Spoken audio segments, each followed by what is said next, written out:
ایک صحابی نے حضور صلی اللہ علیہ وسلم سے عجیب بدلہ لیا۔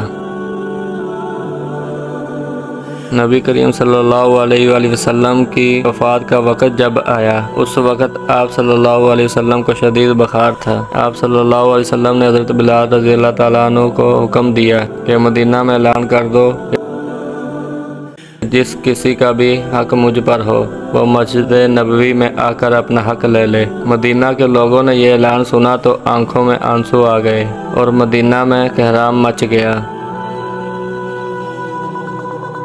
پھر نبی کریم صلی اللہ علیہ وسلم تشریف لائے۔ آپ کو اس قدر تیز بخار تھا کہ آپ کا چہرہ مبارک سرخ ہوا جا رہا تھا۔ آپ صلی اللہ علیہ وآلہ وسلم نے فرمایا، تمہارا اگر کوئی حق مجھ پر باقی ہو تو وہ مجھ سے آج ہی لے لو۔ میں نہیں چاہتا کہ میں اپنے رب سے قیامت میں اس حال میں ملوں کہ کسی شخص کا حق مجھ پر باقی ہو۔ یہ سن کر صحابہ کرام کا دل تڑپ اٹھا۔ مسجد نبوی میں آنسوں کا ایک سیلاب بہہ پڑا۔ صحابہ رو رہے تھے لیکن زبان خاموش تھی کہ اب ہمارے آقا ہمارا ساتھ چھوڑ کر جا رہے ہیں۔ اپنے صحابہ کی یہ حالت دیکھ کر حضور صلی اللہ علیہ وآلہ وسلم نے فرمایا، اے لوگو، ہر جاندار کو موت کا مزہ چکھنا ہے۔ میں جس مقصد کے تحت اس دنیا میں آیا تھا وہ پورا ہو گیا۔ ہم لوگ کل قیامت میں ملیں گے۔ اس دوران ایک صحابی کھڑے ہو گئے۔ روایتوں میں ان کا نام عکاشہ آتا ہے۔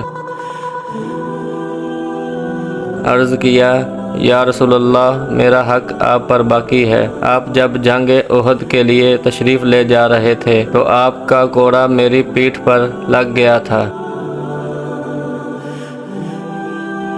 میں اس کا بدلہ چاہتا ہوں۔ یہ سن کر حضرت عمر کھڑے ہو گئے اور کہا، کیا تم اللہ کے رسول سے بدلہ لو گے؟ کیا تم دیکھتے نہیں کہ آپ صلی اللہ علیہ وآلہ وسلم بیمار ہیں؟ اگر بدلہ لینا ہی چاہتے ہو تو مجھے کوڑا مار لو، لیکن حضور صلی اللہ علیہ وآلہ وسلم سے بدلہ نہ لو۔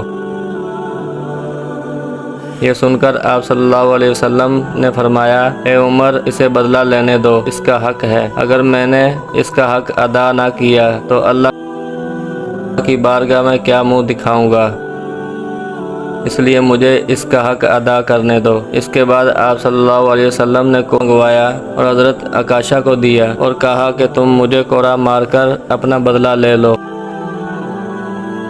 حضرت صحابہ کرام